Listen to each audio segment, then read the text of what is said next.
Henrique, nosso caro professor Henrique,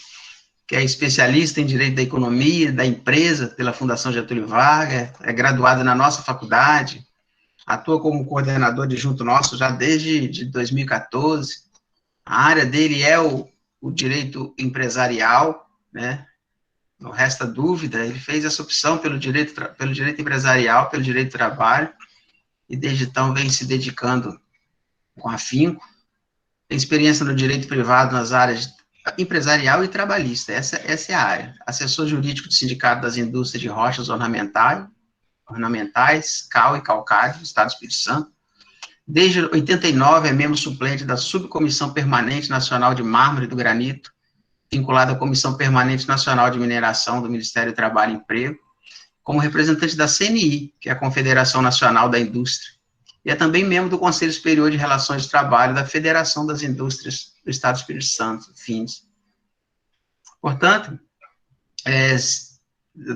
além das diversas negociações sindicais, aliado a essa experiência, é esse o motivo para a gente ter na nossa 11ª semana jurídica, né, de um formato bem diferenciado de todas as outras. É por esse motivo que a gente o tem para falar das situações excepcionais demandam-se regras excepcionais. E, dentro desse tema, a manutenção dos empregos e o direito do trabalho em tempo de crise. O direito do trabalho, quando criado ali, na década de 40, década de 30, quando Getúlio Vargas realmente vai importar direitos da Europa, institutos inteiros da legislação italiana, como férias, 13º, proteção à rescisão, entre outros, vão ser literalmente trazidos na íntegra para dentro da nossa CLT. Só que nós criamos um direito do trabalho urbano para um mundo brasileiro que ainda era rural. E olha que interessante, a própria empregada, o próprio rural só vai ter seus direitos lá na década de 60. A própria empregada doméstica, que era o resquício do servo, da gleba, lá do regime escravo, ela só vai ter os direitos plenos, igualitários agora, 7 anos atrás. Então, como que o direito do trabalho conseguiu chegar a esse grau de proteção, se ele, na verdade, parece que não ter nascido para o trabalho? Foi a sociologia do trabalho. Foram os pensadores do direito do trabalho que foram se arvorando a cada vez proteger mais no Brasil. Só que o outro braço, o outro lado da corrente é o capital, é a economia. Né? E interessante que daquele que a gente menos esperava, que foi Michel Temer, ele faz algumas alterações de flexibilização ali, significativas na Justiça do Trabalho, e se tem um momento em que o direito do trabalho se flexibiliza, é na crise. É na crise. E estamos diante de daí, essas diversas alterações que nós tivemos, né, que o doutor Henrique vai explicitar, melhor do que qualquer um de nós. A nossa preocupação, ou até esperança para uns, preocupação para uma seara trabalhista, esperança para o empresário, porque a gente tem que pensar nele, porque o pior do que um empregado, um funcionário desempregado, é a empresa fechando, a gente tem que ponderar os dois lados da balança. A nossa preocupação é que medidas durante de crise, preocupação não, nosso sentimento de ser bom ou ruim, a gente não sabe, se decisões dentro do sistema de crise se extrapolam para momentos pós-crise. O que nós teremos disso? Que a gente vai ter estamos construindo um admirável mundo novo, não resta dúvida, né? O que vai ficar de bom, ou o que pode ficar de ruim, após essas alterações todas que estão sendo feitas nesse momento. E ninguém melhor do que isso para o nosso professor Henrique Nelson explicitar para nós. O professor tem a palavra. Muito obrigado, professor Francisco, nosso diretor, quem eu cumprimento e agradeço pelas palavras e por compartilhar com a gente desse momento tão importante na nossa vida acadêmica, que é quando, além dos nossos fazeres cotidianos de sala de aula, a gente reúne todo mundo para poder fazer uma discussão mais ampla, como a gente ponderava na fala do professor Zé Eduardo, né, logo depois da fala dele, de que isso é extremamente relevante para que a gente possa efetivamente discutir aquilo que é mais atual, aquilo que é mais premente e trazer reflexões que são importantes para a nossa vida em sociedade, uma vez que esse é o nosso papel fundamental, não é isso? Cumprimento também os meus colegas presentes, visualizando o professor Érico, a professora Lorena. É uma alegria muito grande poder compartilhar com vocês. E,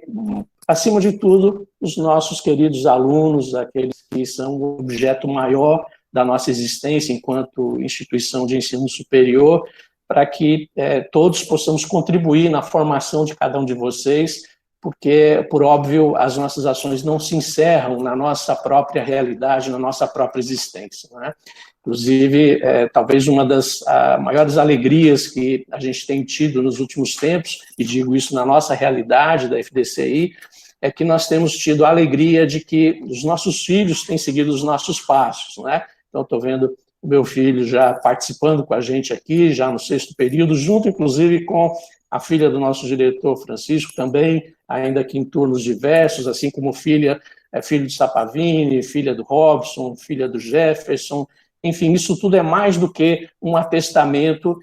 de como nós cremos nessa instituição, ao ponto de confiar essa formação dos nossos filhos a essa instituição que a gente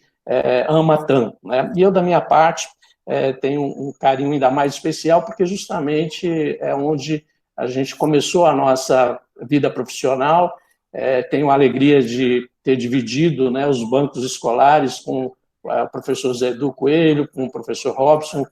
da minha turma, a graduação em 1988, ou seja, nós passamos todo aquele contexto, como o Zé Eduardo pontuava agora há pouco na sua palestra,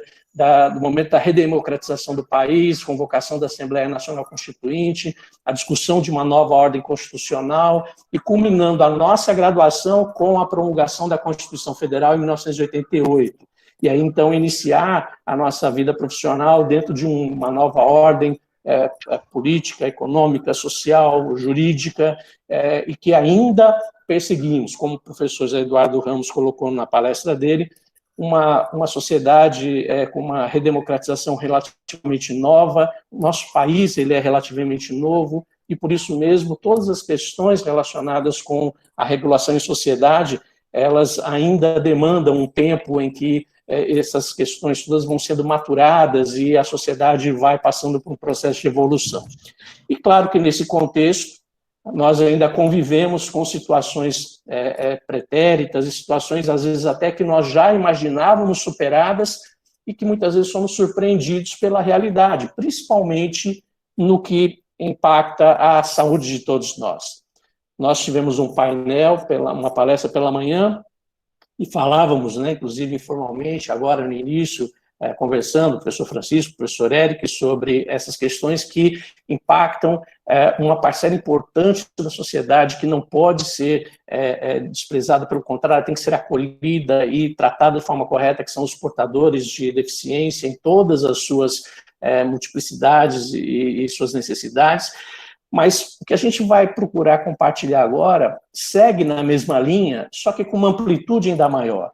porque são questões relacionadas com questões de saúde e que afetam todos nós. E por isso mesmo, uma situação que, eventualmente, nós não imaginávamos que pudesse ocorrer. Eu tenho certeza que ninguém em sã consciência, há 2 anos atrás, imaginava que nós estaríamos hoje no contexto em que o mundo inteiro está, onde o mundo inteiro parou. E aí nós temos situações em que não importa se é um país dito de primeiro mundo, um país dito subdesenvolvido, se é uma economia de primeiro mundo, se ainda são países que têm uma deficiência muito grande, todos estamos sendo atingidos de igual forma por um contexto de um problema de saúde que alcançou a proporção de uma pandemia. Não é verdade? Então, óbvio que uma situação excepcional como essa demanda necessariamente regras excepcionais para que a gente possa viver em sociedade, não é verdade? Eu não imagino, sinceramente, como que nós poderíamos ter um contexto de vida social nas mesmas regras que nós tínhamos na realidade que nós estamos vivendo. Só que muitas vezes até parece até um contrassenso, às vezes a gente acha que pode continuar com o mesmo regramento anterior numa situação excepcional. Me ocorreu, inclusive, a lembrança de uma cena, eu gosto muito da sétima arte, eu gosto muito de cinema, né? Uma cena que eu tenho certeza que muitos trazem na memória ainda, aquele clássico filme que ganhou do Oscar, o Titanic, quando o navio está afundando e a orquestra continua tocando como se não tivesse acontecendo nada, para não criar pânico nos passageiros, e o navio afundando. Então é óbvio que o navio está fazendo água, nós estamos passando por um problema extremamente grave, como em outros momentos, infelizmente, a humanidade já vivenciou, como no nosso caso, o mais recente, no início do século passado, com a gripe espanhola, em que milhões de pessoas perderam a vida, e hoje nós estamos indo no mesmo caminho. Milhares e milhares de pessoas já morreram, perderam as suas vidas, quer em países da Europa, países da América do Norte, países da África, países da Ásia, e aqui na América do Sul não é diferente. E por óbvio que nessa situação de uma pandemia, uma situação de extrema gravidade, uma situação claramente excepcional, há necessidade de um regramento excepcional também. E aí, nesse contexto, vem o grande desafio, principalmente do poder público. Isolamento social em contraposição à continuidade da atividade econômica. Esse é o grande desafio, e não apenas do nosso país, do mundo inteiro. Como lidar com um contexto de pandemia em que se preconiza as autoridades de saúde, por óbvio que na ausência de uma vacina eficaz, a necessidade de isolamento social, de quarentena, como conciliar isso com a continuidade da atividade econômica, que é essencial para a nossa vida em sociedade, porque é quando, então, os bens da vida são produzidos dentro das mais diversas atividades econômicas desenvolvidas. Como conciliar essas duas situações? O isolamento social em relação à atividade econômica. É uma verdadeira espada de Damocles, quando, naquele conto de Dionísio, nós temos, então, uma situação em que havia uma espada presa, um fio igual a uma crina de cavalo sobre a cabeça de Damocles, e por isso, então, ele prefere renunciar aos benefícios que tinha diante do risco que ele estava correndo. Ou seja, as autoridades têm que decidir o que vão fazer e em que momento vão fazer, se preconiza isolamento, quarentena, para evitar contágio, para evitar a sobrecarga do sistema de saúde, para evitar as mortes, e, ao mesmo tempo, não asfixiar a atividade econômica, de forma que as pessoas percam acesso aos bens da vida, e mesmo as pessoas que ainda estão saudáveis. É uma situação realmente muito complicada. E, nesse contexto, então, a atividade econômica, que é essencial e é fundamental, ela envolve vários atores sociais. O professor Francisco, na fala dele de apresentação da nossa palestra, abordava justamente a questão envolvendo o empreendedor, que é aquele que efetivamente faz movimentar a economia. Nós temos que o Estado ele tem uma ação econômica relevante, mas ela não é a ação primordial do Estado. O Estado não tem esse papel primordial. O papel primordial de movimentar a economia é da iniciativa privada. O Estado vai prover, por óbvio, aquilo que é essencial, o regramento da vida em sociedade. Só de forma supletiva o Estado vai atuar e naquelas questões, naquelas áreas que são estratégicas, que são necessárias para o bem da própria sociedade. E aí, nesse contexto, então, é que o empreendedor, aquele que investe capital, tecnologia, matéria-prima, os vários insumos, vários fatores de produção para desenvolver uma atividade econômica relevante para a sociedade, tem, dentre esses fatores de produção, o trabalho. Então, o trabalho, dentro desse contexto, ele é um dos fatores de produção, mas é um dos fatores de produção mais relevantes, porque ainda que existam atividades econômicas em que a inversão tecnológica é muito grande e que pode reduzir a tomada de mão de obra, ela é imprescindível. Ontem, por exemplo, na fala do professor Adílio, a última palestra da nossa primeira noite da Semana Jurídica, o segundo momento da Semana Jurídica ontem à noite, quando ele falava sobre os desafios da advocacia nesses tempos modernos, ele pontuava, por exemplo, as questões relacionadas com a informatização, com a tecnologia, a robotização na atividade do advogado, não é? Mas, ainda que se chegue a esse grau, nós teremos sempre o homem por trás de todo esse contexto tecnológico, estabelecendo sistemas, estabelecendo hardwares, equipamentos, a forma de aplicação da tecnologia, sempre como algo a facilitar o trabalho do homem, mas nunca para suprimir a iniciativa do trabalho humano, por óbvio. Então, ainda que o trabalho seja um dos fatores de produção, nós estamos lidando com vidas, e com vidas que são essenciais. E ainda mais, num contexto em que, se o empreendedor é aquele que investe o seu capital e, por isso mesmo, no lucro da atividade econômica tem o retorno do capital investido, o trabalhador, por seu turno, é aquele que emprega a sua própria vida, os seus próprios esforços, as suas próprias habilidades e competências para prestar um serviço em troca da remuneração e que, por óbvio, tem como espécie principal salário, que tem natureza alimentar, porque ele vai fazer dessa sua força de trabalho o meio de subsistência para si e dos seus dependentes. Então, é óbvio que, nesse contexto da atividade econômica, o direito, ele também vem tratando de forma diferenciada. Como, inclusive, nós temos colocado para os nossos queridos alunos, né, na área de direito do trabalho, e este ano, com as duas grades que nós estamos convivendo concomitantemente, tivemos já os alunos do 8º período que estudaram essa matéria no início do ano, em Direito do Trabalho 1, e agora alunos do 6º período na grade nova, também Direito do Trabalho 1, estudando sobre a teoria geral do Direito do Trabalho, onde nós vimos que os princípios do Direito do Trabalho, assim como ocorre nas demais disciplinas do direito, eles são essenciais para a compreensão de todo o ordenamento e cumprem, além de uma função informativa, de informar, de ser base para todo o sistema legal, uma função interpretativa, de ser o princípio, o filtro na aplicação da norma jurídica, eles têm uma função normativa também, ou seja, são fonte material de direito. E no campo do direito do trabalho, como a gente tem destacado com os nossos alunos, e a doutrina constantemente destaca, e a jurisprudência cita com propriedade, em primeiro lugar, o princípio da proteção, que vai trazer exatamente essa colocação, ou seja, cumprir o princípio da isonomia maior, de tratar de forma desigual os desiguais, na medida em que se desigualam, para igualá-los perante a lei. De forma que o trabalhador, então, está numa posição de hipossuficiência jurídica em relação ao seu empregador e, por isso, precisa e merece de todo um tratamento, um regramento legal diferenciado.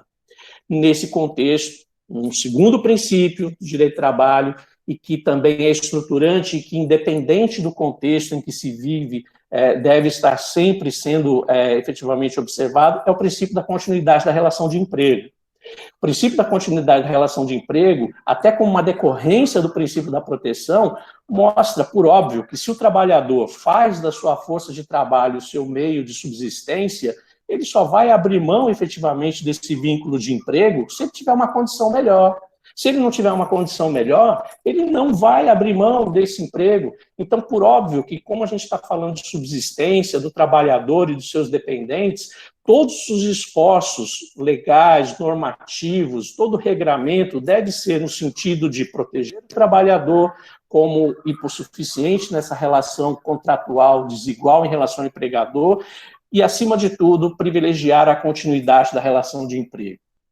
E como coadunar isso com o contexto de pandemia?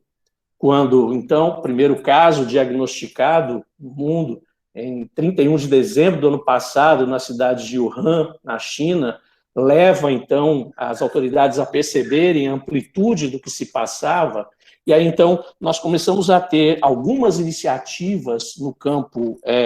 do Estado, aqui no nosso país, por exemplo, em 6 de fevereiro, vocês vejam que realmente foi espantoso o desenvolvimento, o crescimento dessa pandemia. Aqui no Brasil, em 6 de novembro, já foi sancionada a Lei 13.979, que trouxe efetivamente o reconhecimento do estado de calamidade pública de importância internacional em função da pandemia que já alcançava território brasileiro. E aí, por decorrência da Lei 13.979, logo em seguida, nós tivemos, no dia 20 de março, a publicação do Decreto Legislativo número 6, que, reconhecendo, a partir da legislação, esse estado de calamidade pública e o estabelece com vigência inicial até 31 de dezembro deste ano de 2020, é base para todas essas ações legislativas posteriores para essa situação de excepcionalidade que não só o Brasil, mas o mundo inteiro vive. E no campo, então, das relações de trabalho, em relação a esse contexto de pandemia, a Lei 13.979, por exemplo, é a legislação que traz os conceitos de o que se entende por isolamento social, o que se entende por quarentena, disposições que são base para toda a legislação desse momento de excepcionalidade que nós vivemos e que não podemos ignorar. No decorrer das aulas, por exemplo, né, que nós tivemos já nos primeiros meses do ano, nesse contexto, e agora no segundo semestre, em alguns momentos, os alunos pediam informação sobre esse regramento específico, que, por óbvio, foge do contexto das nossas emendas, da nossa matriz curricular, que é todo um ordenamento para um contexto de normalidade. E aí, esse momento da gente estar discutindo em Semana Jurídica temas relevantes caiu como uma luva para que a gente pudesse, então, trazer aqui, exatamente considerando os fundamentos do direito do trabalho, como esses princípios que eu mencionei para vocês agora, considerando todo o histórico do direito do trabalho como uma disciplina extremamente relevante nessa realidade que nós vivemos, mas considerando esse estado de excepcionalidade que o mundo inteiro vive, de uma pandemia que certamente, infelizmente, ainda vai ceifar a vida de muitos brasileiros e muita gente mundo afora, até que se tenha uma vacina efetivamente eficaz e que comece a produzir resultados, como coadunar o isolamento social e a manutenção da atividade econômica, e principalmente na manutenção da atividade econômica, a manutenção do emprego, para alcançar o trabalhador, para poder continuar tendo a sua fonte de subsistência para si e para os seus. Como coadunar isso? Então, por isso que, nesse contexto, eu quero, rapidamente, em função do nosso tempo, que também não é grande, mas já lembro a todos, mais uma vez, que nós estaremos transcrevendo todas essas nossas palestras em um material científico que vai resultar na produção de uma revista da faculdade excepcional com esses temas, sem falar que outras medidas nós estamos tomando para que vocês tenham acesso a essas palestras, inclusive através dos meios e das redes sociais que nós temos hoje em dia, fruto da modernidade, né? E também próprio material base dessa minha fala, eu vou disponibilizar para vocês todas as lâminas desse material. Então, ainda que rapidamente, nós precisamos ver que medidas foram efetivamente tomadas pelo Estado e pelos atores sociais, especificamente na área de relações do trabalho, dentro dos fundamentos do direito do trabalho, mas, acima de tudo, tentando trazer a manutenção do emprego como fonte de renda, como fonte de existência digna para o trabalhador e na sociedade.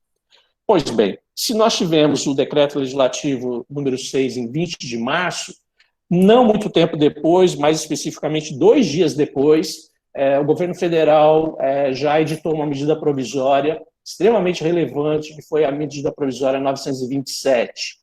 Essa medida provisória 927, ela trouxe disposições de excepcionalidade para as relações de trabalho, prevendo, por exemplo, a possibilidade de que o empregador possa conceder férias antecipadas ao trabalhador, tanto férias individuais quanto férias coletivas, ainda que o trabalhador não tivesse o período aquisitivo completo, ou seja, ele ainda não tinha direito a essas férias, mas a legislação, então, excepcional, permitiu a antecipação dessas férias, tanto férias individuais como férias coletivas, como mecanismos para que o empregador, então, ao invés de fazer o desligamento do trabalhador, já que, eventualmente, ou a atividade econômica não pôde se desenvolver, como, inclusive, algumas ainda não puderam retornar. Cito, por exemplo, as empresas de eventos, né, que, como a gente sabe, ainda aguardam autorização para começar, porque nem de forma remota ainda não podem desenvolver atividade. Então, como coadunar a manutenção de emprego para as atividades que ou foram paralisadas totalmente, ou tiveram uma drástica redução na sua atividade, por isso mesmo o seu faturamento, e como conseguir manter os empregos, recolhimento de encargos sociais, os trabalhadores mantidos, então, sendo opção,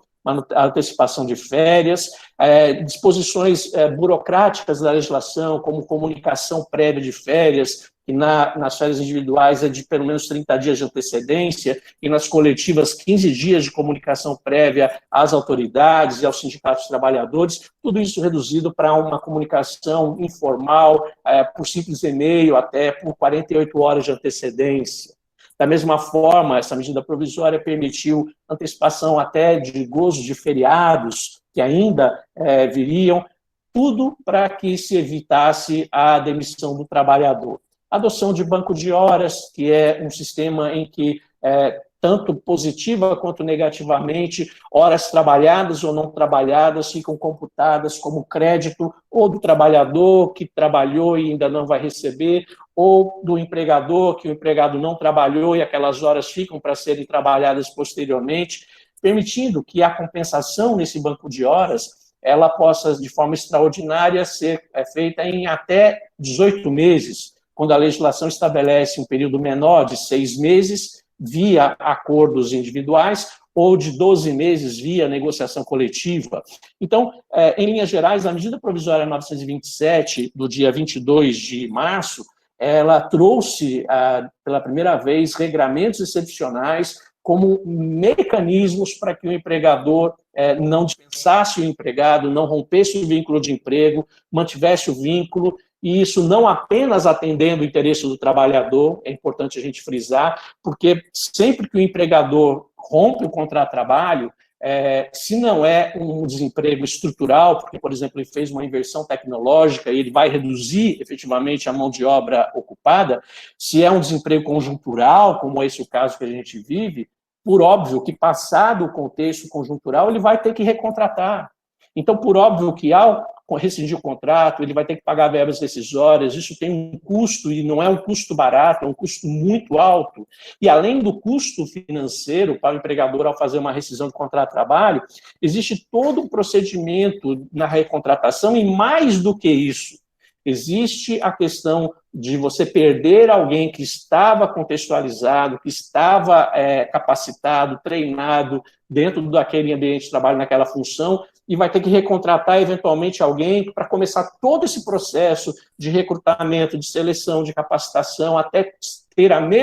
o mesmo nível de produtividade que o trabalhador que saiu. Então, rescisão de contrato de trabalho não é bom para ninguém, nem para o trabalhador e nem para o empregador. O empregador não quer fazer rescisão de contrato de trabalho, ele quer manter o trabalhador, investir no trabalhador, capacitar o trabalhador. Então, a medida provisória 927, em linhas gerais, trouxe essas regras excepcionais para viabilizar a manutenção do emprego. Logo em seguida a ela, alguns dias depois, no dia 1º de abril, e não é mentira, mais uma outra medida provisória, a medida provisória 936, na mesma linha da medida provisória 927, mas ampliando o leque de opções para o empregador para evitar a demissão e privilegiar a manutenção do emprego nesse contexto de pandemia. E aí a medida provisória 936, mais uma vez inovando nesse contexto de excepcionalidade, permitiu, por exemplo, a suspensão do contrato de trabalho dos trabalhadores, já que, eventualmente, férias antecipadas, elas iriam se esgotar, porque o trabalhador cumpriria os dias de férias, teria que retornar, férias coletivas da mesma forma. Então, à medida que essas opções se esgotam, então a suspensão do contrato de trabalho como uma opção do empregador, mas que tem características peculiares. Como qualquer suspensão contratual, e isso nós estudamos não só no âmbito do direito do trabalho, né? Nós sabemos que a suspensão contratual, ela difere da interrupção dos efeitos do contrato, porque se em ambos os casos, na interrupção e na suspensão, ocorre a cessação provisória da prestação de serviços, né? Porque se fosse a cessação permanente, era o rompimento do vínculo contratual. Então, tanto na suspensão quanto na interrupção, nós temos a cessação provisória da prestação de serviços. Na interrupção, alguns efeitos do contrato permanecem,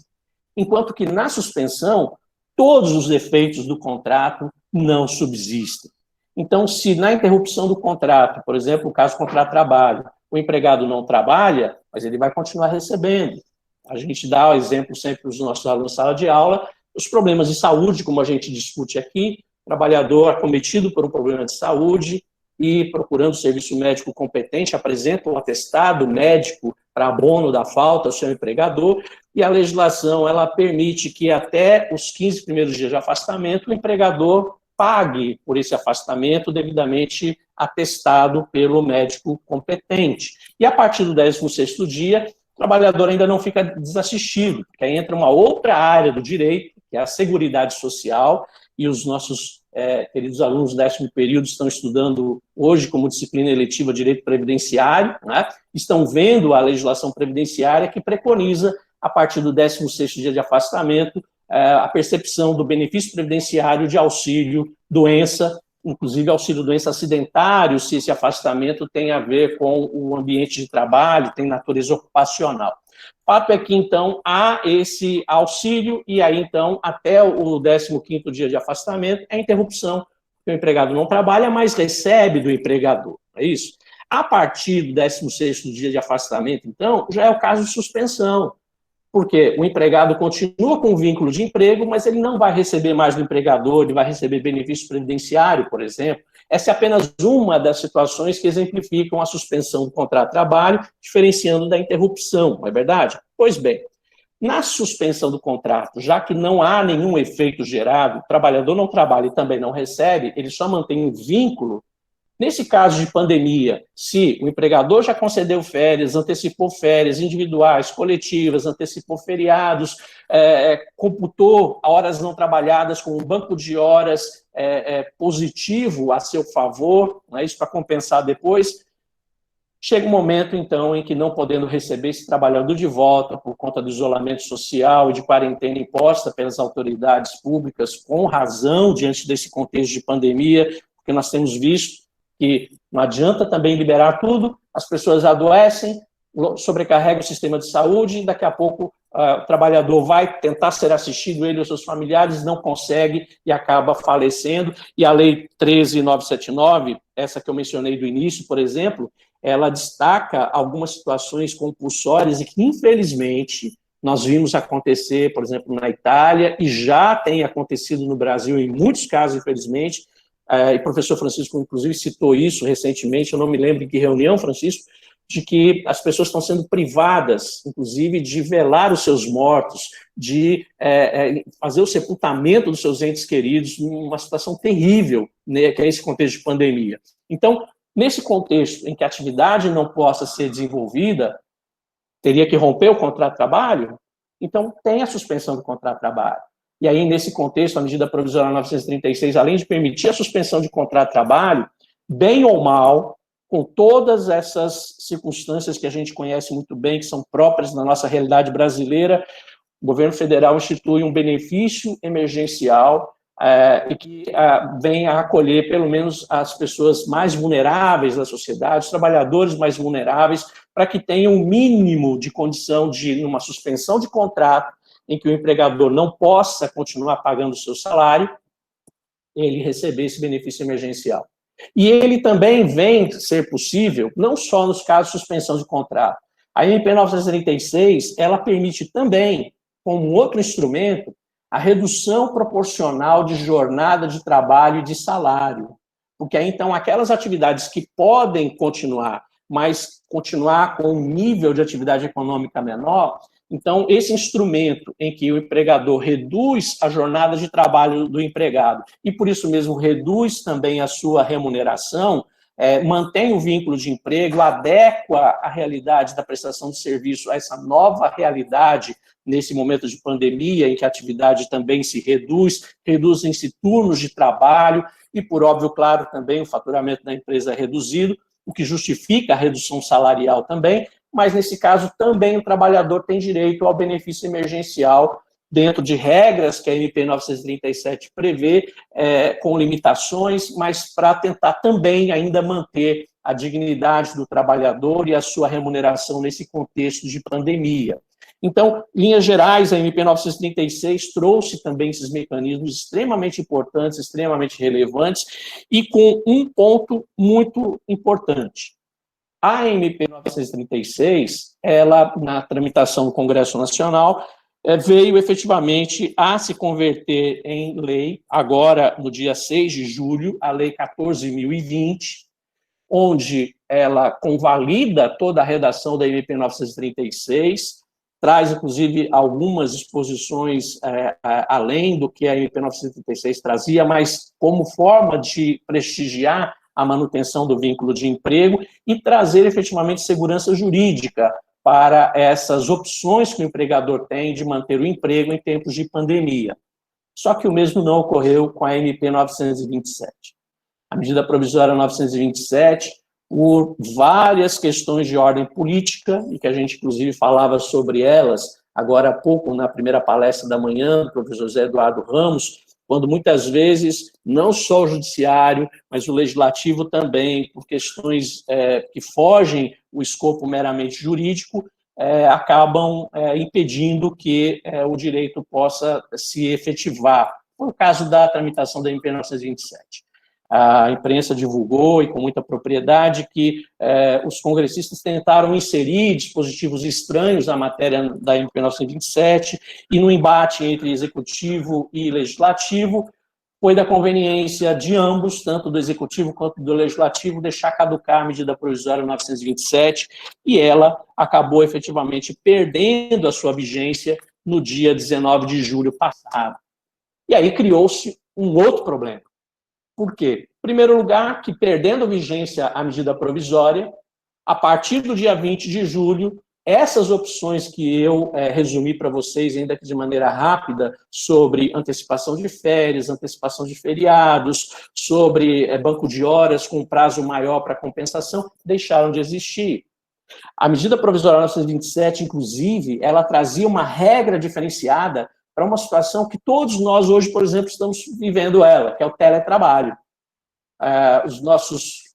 alunos, né, e quem estuda mais diretamente, mais dia a dia do direito de trabalho, sabe que,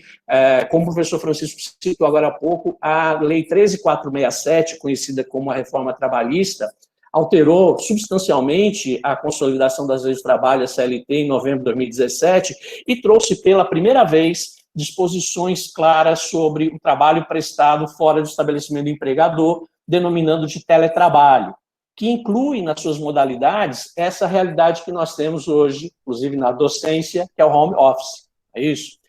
A medida provisória 927 também trouxe regras diferenciadas para o teletrabalho. Por exemplo, diferente do que diz a CLT desde 2017, é possível, no período da pandemia e na vigência da medida provisória 927, que o teletrabalho pudesse ser feito independente de acordo individual entre empregado e empregador, que, na verdade, algumas disposições relacionadas com o teletrabalho pudessem ser facilitadas, como o prazo de retorno do teletrabalho para o trabalho presencial, que a CLT estabelece um prazo mínimo de 15 dias, e com a perda de vigência da MP 927 no dia 19 de julho, isso tudo voltou à redação anterior. Ou seja, como se nós ainda vivêssemos na normalidade, hoje já tivéssemos retornado à normalidade, coisa que nós sabemos que ainda não retornou. Estamos aí passando por um momento de discussão na sociedade, e fica aqui também um registro de que o Estado do Espírito Santo tem tido ações muito mais positivas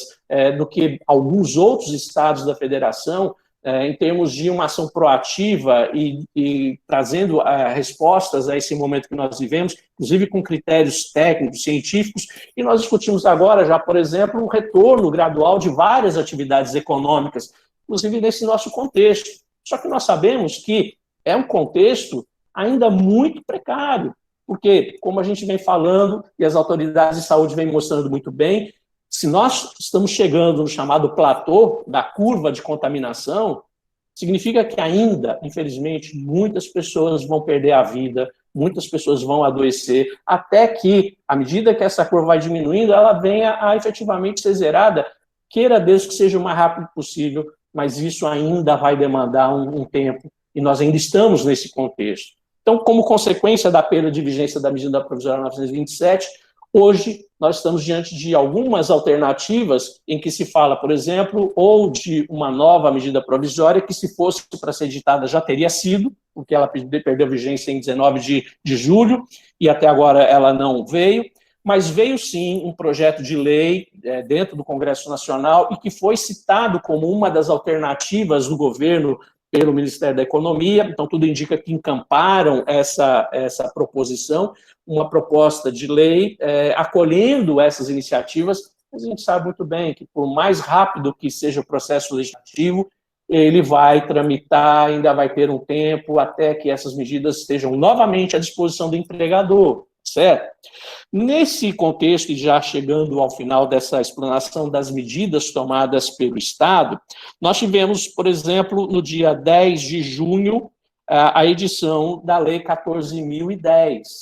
A Lei 14.010, ela foi extremamente relevante porque ela não foi originada de uma medida provisória, mas foi uma iniciativa legislativa no Congresso Nacional. Ela traz um regime jurídico emergencial e transitório para as relações jurídicas de direito privado.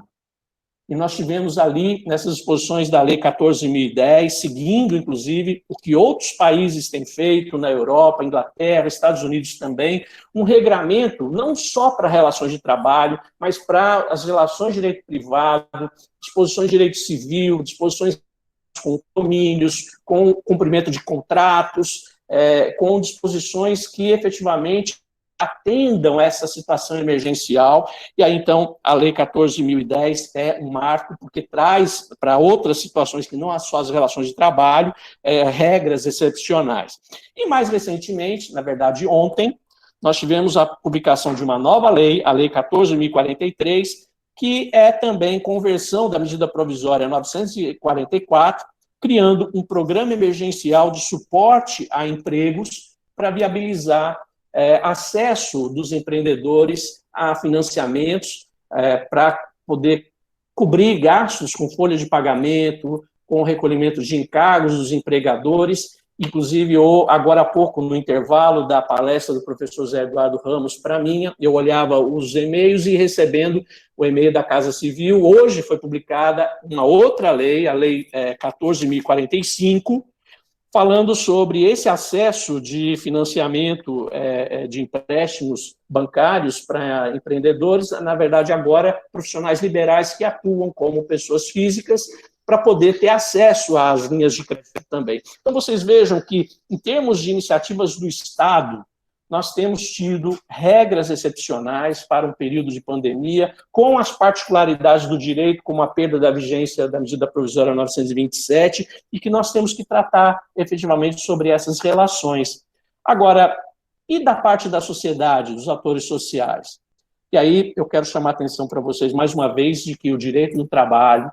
ele tem peculiaridades, e a gente tem procurado mostrar isso para os nossos alunos, porque, além de nós estarmos tratando de uma relação individual, uma relação de contrato entre empregado e empregador, nós temos ainda o direito do trabalho na sua acepção coletiva, um direito coletivo do trabalho, onde nós temos disposições no ordenamento que permitem aos atores sociais o estabelecimento de normas coletivas que são fonte material também do direito do trabalho. E isso, desde 1943, quando a CLT foi editada, como o professor Francisco já colocou,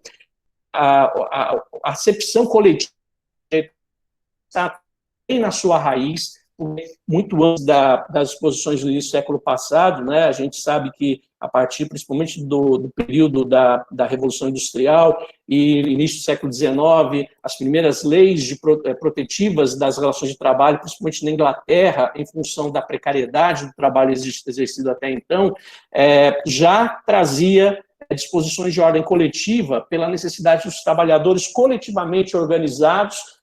defender seus direitos, principalmente direitos que a gente hoje reconhece, a partir da Constituição de 88, como direitos coletivos, direitos individuais homogêneos, não é isso? E trazendo agora, inclusive, a partir da Constituição de 88, principalmente no início da década de 80 para cá, os chamados direitos difusos também, num outro nível de discussão de direitos. E no campo do direito do trabalho, as negociações coletivas que permitem que empregado e empregador, independente da iniciativa do Estado, criem normas. E aí, então, que em atendimento a essas disposições, principalmente a partir das disposições do artigo 614 da CLT, trazendo 610, 614, 620, sobre acordos coletivos e convenções coletivas de trabalho, permitindo que os atores sociais, independente do que o Estado faça, possam efetivamente criar normas. E aí, eu, caminhando já para a parte final da minha exposição, quero trazer um exemplo pessoal. O professor Francisco, quando fazia a apresentação, mencionou que a gente atua em prol de um segmento econômico bastante relevante no nosso estado do Espírito Santo, inclusive com relevância no Brasil e a nível mundial, que é o setor de rochas ornamentais. Um setor que aqui no estado do Espírito Santo responde por quase 10% do PIB capixaba, emprega cerca de 40 mil pessoas, direta e indiretamente, responde pela principal produção de rochas ornamentais no Brasil todo, inclusive tem 2 feiras internacionais que a imprensa sempre divulga, né, sobre rochas ornamentais, com visitantes do mundo inteiro. Então, um setor bastante relevante. E esse sindicato que a gente assiste, Sindicato de Empresas de Rocha Ornamental, nós temos mantido desde o ano de 1990,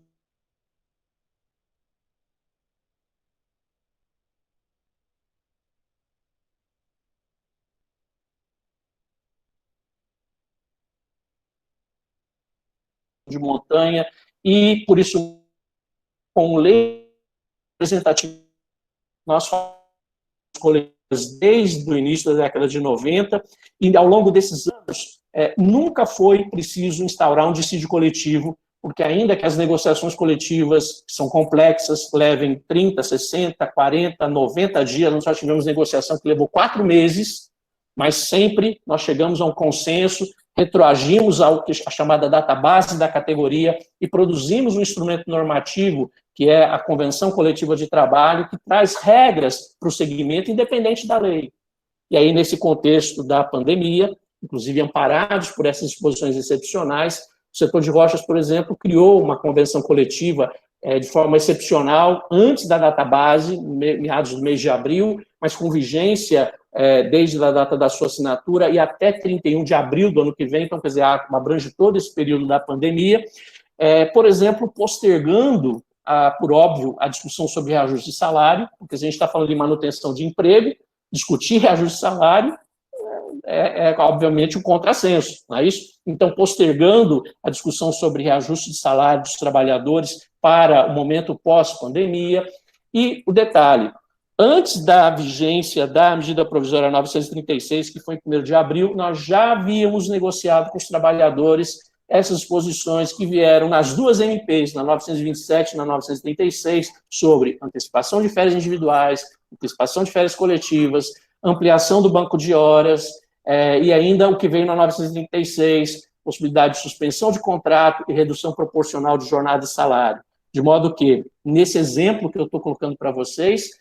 com a queda de vigência da medida provisória 927, o setor de rochas ornamentais do Estado do Espírito Santo não foi afetado, porque se não tem mais a MP 927, nós temos um instrumento normativo coletivo assinado com os sindicatos trabalhadores que permite a aplicação dessas mesmas regras até o final da sua vigência, que vai até 31 de abril do ano que vem, e certamente, se Deus quiser, vai exaurir esse tempo da pandemia. Então, eu trouxe esse exemplo para vocês verem que não são apenas as iniciativas do Estado, como leis, como portarias, decretos, mas também os atores sociais do campo de direito do trabalho têm essa possibilidade de, da negociação coletiva, estabelecer regramentos que, ao lado da lei, vão acolher a necessidade do trabalhador no caso concreto. Eu termino essa minha fala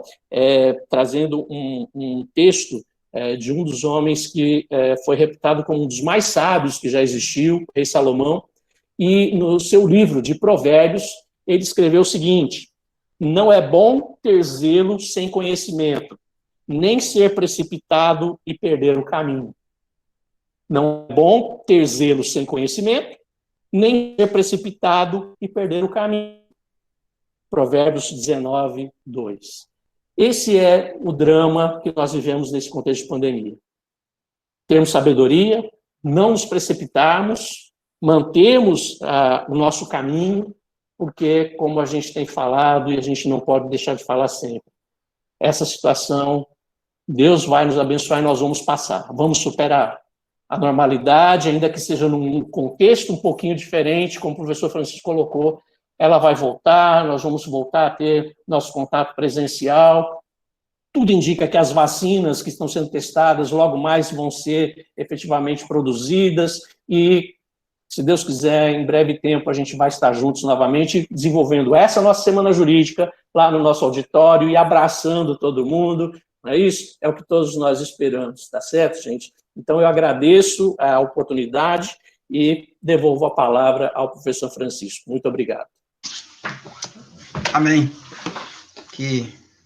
vossas palavras possam se concretizar. Como a gente já esperava, pessoal, é realmente uma aula a todo tempo. Eu brinco com meus alunos, brinco não, dou algumas informações para eles, quando eu digo, olha, eu sei que quando você pede para levantar a mão para o que vocês querem fazer da vida ao final, a maioria deles fala em concurso. Então, eu falo, pelo menos divida o direito em 3 opções, em 3 caminhos, porque você tem uma ala estadual, você tem uma área federal, e você tem uma área trabalhista, né? Essa área trabalhista, se você for para ela, é o direito material, individual, coletivo, direito do trabalho, é o processo do trabalho, né? É o próprio processo civil, é o direito constitucional. Então, você tem uns carros-chefes ali em cada área que você escolhe, que demanda muita especialidade, demanda muito detalhe. Vocês veem aí, né, o prazo, quando você tem que estudar para um concurso, para um direito de trabalho, o prazo para um é 15 dias, o prazo para outro é 30, você tem uma tabela para cá, você tem uma tabela para ali. Então, para vocês que são estudantes de direito que pensem em concurso, e notadamente na seara trabalhista, se preparem para os diversos apontamentos até de memorização mesmo, porque é uma seara especializada e complexa, né? Medidas provisórias que nascem, que duram certo tempo, mas que depois elas vão embora e deixam um vácuo legislativo. Se o direito coletivo, como o professor Henrique colocou ali, pegou carona naquela medida provisória e regulamentou, como fez lá, né, projetando até abril, aquela categoria ali está amparada e as demais como estão. Então, olha, nós advogados, seja fazendo a defesa do empregado, seja fazendo a defesa do empregador, olha como que para nós demanda a atualização, né, igual a palestra está acontecendo hoje, e ele já está a falar de leis que nasceram ontem e hoje, né, então, é mais ou menos assim. Professor, só uma pergunta, né, qual a experiência que o doutor tem? O que o senhor acha que desse período, dessas alterações todas que nós tivemos e que podemos ter ainda, desse período de transitoriedade, né, de excepcionalidade mesmo, restará algumas dessas flexibilizações será projetada para o futuro? Se permanecerá? Consegue ter uma noção? Pois não, professor Francisco. Assim como uma série de comportamentos que a gente passou a adotar agora, a gente falava, por exemplo, sobre essas questões de uso de máscara, que em culturas, inclusive milenares, como os orientais, já era um hábito há centenas de anos, há dezenas de anos, a pessoa gripada, ela vai trabalhar de máscara, para não expor o colega. E aqui na nossa realidade isso é novo, mas certamente é um dos hábitos que deve ser incorporado nesse chamado novo normal, né? No campo das relações de trabalho não vai ser diferente. Nós temos uma série de disposições que o ordenamento permite e que, num contexto anterior, não eram efetivamente utilizados, porque não se via a necessidade disso. Então, a gente cita essas situações como, por exemplo, redução proporcional de jornada de salário, que era muito raro você ver casos assim. A gente já tinha uma lei da década de 60 que permitia a redução proporcional de jornada de salário, só que como condicionava a negociação coletiva, o empregador não tinha interesse, porque vai negociar, o sindicato sempre vai querer fazer uma barganha, querer alguma coisa em troca. Hoje, por exemplo, a legislação permite isso, mas estabelece uma estabilidade provisória no emprego para que o trabalhador, nessas condições, não possa ser dispensado, a não ser por justa causa. Então, o empregador ele tem que negociar, ele tem que sentar. Então, essas práticas de negociação coletiva, que são extremamente relevantes, inclusive, na minha visão, isso sinaliza um outro mundo do direito que deva ser explorado daqui para frente, que é efetivamente as questões que dizem respeito à negociação coletiva, à negociação, à arbitragem, procedimentos de mediação, soluções e meios extrajudiciais, solução de conflito que envolvem o procedimento de negociação. Isso, inclusive, extrapola o campo das relações de trabalho, mas nas relações de trabalho, em face do direito coletivo de trabalho, certamente vão ganhar um escopo ainda maior. Atividades de menor porte ou menos organizadas vão certamente identificar na negociação coletiva alterações, situações e opções importantes para momentos que venham a passar, não é isso? E, então, eu penso que, principalmente nesse campo, a negociação coletiva e a busca dos próprios atores pelas suas soluções, sem esperar que o Estado venha a ditar uma regra, eu acho que esse vai ser um ponto que certamente vai permanecer.